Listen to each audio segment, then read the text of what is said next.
Namaskar dosto, a very warm welcome to each and every one of you. So today we have a really special guest with us, Dr. Parveen Bhatia. He is one of the leading surgeons in our country. He is a surgeon at Sir Gangaram Hospital as well as Bhatia Global Hospital. Welcome doctor. His aim actually is to inspire the youth and inspire everyone.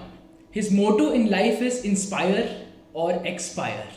So over to you doctor Bhatia, आज की thought किसके बारे में है वो आप बताइए, and क्या उसके साथ आप अपनी स्टोरी बताएंगे वो भी जरा हमसे शेयर करिए। Thank you Shivam Ahuja, thanks a lot. आज मैं स्पेसिफिकली एक छोटी सी स्टोरी सुनाना चाहता हूं ऑन वैल्यू ऑफ वैल्यूज। मैं हमेशा इनको सॉफ्ट वैल्यूज कहता हूं कि जिंदगी में मेहनत करनी जरूरी है, मगर मेहनत के साथ वैल्यूज होना बहुत जरूरी है सक्सेसफुल होने के लिए। तो इस छोटी स्टोरी में वो मैसेज मुझे लगता है काफी क्लियर हो जाएगा। एक यंग आदमी एक मैरिज पे गया, और जब मैरिज में गया तो उनको एक सीनियर से नजर आए, तो उन्होंने जाके कहा कि सर आपने मुझे पढ़ाया, आप टीचर थे ना? तो उन्होंने कहा हाँ मैं टीचर तो हूँ, टीचर था, मगर मैं आपको पहचान नहीं पाया। तो उसने कहा सर मेरे को आपने क्लास 3 में पढ़ाया था। तो टीचर ने कहा कि यस ऑब्वियसली, मुझे कैसे याद रहेगा कि मैंने तुम्हें जब क्लास 3 और अब में बहुत डिफरेंस आ चुका है, आप बड़े अडल्ट बन चुके हो, तो अभी क्या करते हो? तो कहता है कि मैं सर टीचर बन गया हूं। उसने कहा टीचर? कहते हैं सर मैंने आपसे इंस्पायर होके टीचर बना। उसने कहा मेरे से क्या इंस्पायर हुए? कहते हैं जब क्लास 3 में था मैं और आप मेरे क्लास टीचर थे, तो एक छोटी सी स्टोरी हुई थी, और वो मैं आपको याद कराता हूं तो आपको सब याद आ जाएगा, मेरा नाम तक याद आ जाएगा। उसने कहा क्या? कहता एक दिन मैंने देखा कि मेरा जो बैचमेट था उसके पास एक नई घड़ी थी, और वो मैंने घड़ी चुरा ली। जब वो मैंने घड़ी चुरा ली तो उस बच्चे ने आपको कंप्लेन करी कि सर मेरी क्लास में से ही मेरी एक नई घड़ी चोरी हो गई है। तो जब आप क्लास में आए तो आपने सबसे पूछा कि इस बच्चे की घड़ी चोरी हो गई है, किस बच्चे ने ली है उसको आप लौटा दें। तो मेरे मन में चोर था, क्योंकि मैं उस समय एक कोई घड़ी अफोर्ड ही नहीं कर सकता था। तो मैंने सामने आके अपनी चोरी को ठीक नहीं समझा बताना, और मैंने अपनी जेब में ही वो घड़ी रहने दी। थोड़ी देर में टीचर को लगा कि कोई सामने आकर नहीं बता रहा है, तो आपने अनाउंस किया कि क्लास के दरवाजे को बंद कर दिया जाए, और सारे बच्चों को रिक्वेस्ट करी कि आप सब खड़े हो जाएं और दीवार की तरफ मुंह करके खड़े हो जाएं। सब बच्चे दीवार की तरफ मुंह करके खड़े हो गए, और आपने फिर इंस्ट्रक्शन दी कि आप सब अपनी अपनी आंखें बंद कर लें। तो मैंने आंखें बंद कर ली।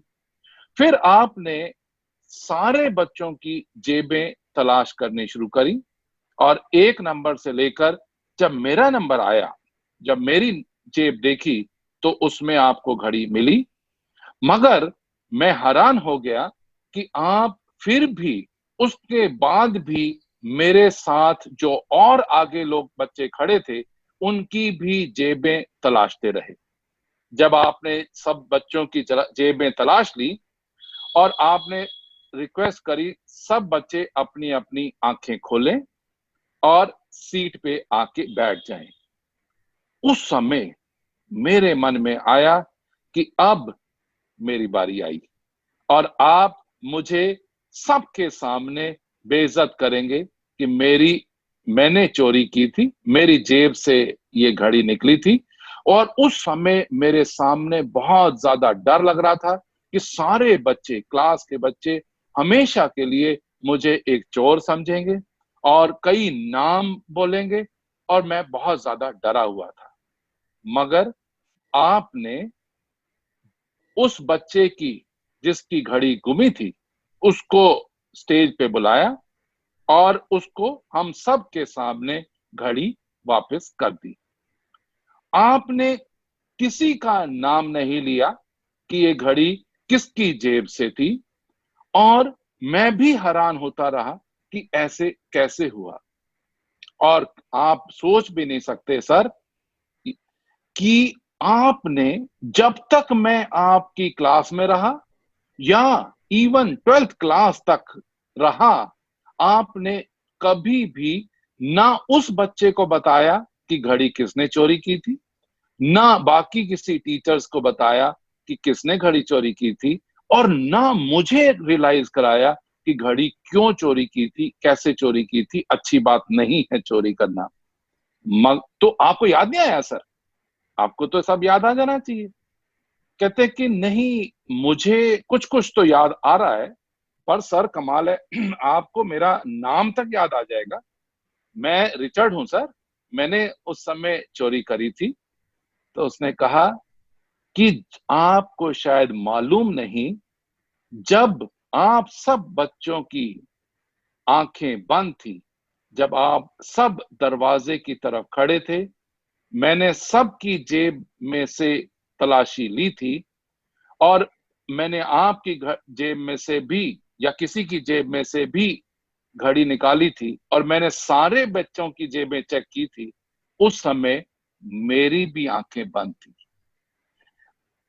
और इस स्टोरी से मुझे लगता है कि अगर हम पेरेंट्स, अगर हम टीचर्स, अगर हम लीडर्स इस तरीके से एक एग्जाम्पल सेट करेंगे कि सबके सामने, किसी मालूम था, आपको भी मालूम था, और कि किसी बच्चे ने तो चोरी करी है, और आप किसी दूसरे तरीके से भी मेरे से घड़ी निकलवा सकते थे, मगर आपने इस तरीके से एक जो इम्पैक्ट छोड़ा, वो इम्पैक्ट आज तक मेरी आंखों में इम्प्रिंटेड है। और इसी की वजह से, इसी इंस्पिरेशन की वजह से आज भी मैं टीचर बना हूं, और आपकी तरह पूरी कोशिश करता हूं कि मैं आपकी तरह एक टीचर बनूं। मुझे लगता है वैल्यूज, ये हम पेरेंट्स को, हम टीचर्स को, हम लीडर्स को ये बच्चों में इनकलकेट करना बहुत जरूरी है। और इसी के साथ एक छोटी सी बात मैं बताना चाहूंगा कि जब मैं स्कूल में था तो हमारी क्लास में, क्लास 9th 10th और 11th में एग्जामिनेशन विदाउट इन्विजिलेशन होता था। कहने का मतलब, क्वेश्चन पेपर पड़े होते थे, हम जाके बच्चे सब बैठते थे, अपने आंसर शीट उठाते थे। जो इन्विजिलेटर होते थे कोई भी क्लास के अंदर नहीं होता था। इंस्ट्रक्शंस बहुत क्लियर थी कि आप ने क्वेश्चन पेपर उठाना है, आंसर पेपर जितने चाहिए उठाओ, लिखो, और 3 घंटे के बाद आपने इसी टेबल पे रख के चले जाना है। और मुझे लगता है उस समय हमारे टीचर्स को, या हमारे प्रिंसिपल मिस्टर टी.आर. गुप्ता होते थे, तो उनको कितना विश्वास था कि हम नकल मारेंगे या नहीं नकल मारेंगे, मगर हमें ये सिखा दिया उन्होंने कि अंदर से अगर आप ऑनेस्ट हो तो हमेशा ऑनेस्ट रहोगे। और ये वैल्यूज आज तक मुझे लगता है कि मुझे हेल्प कर रही हैं after 40 years of schooling also.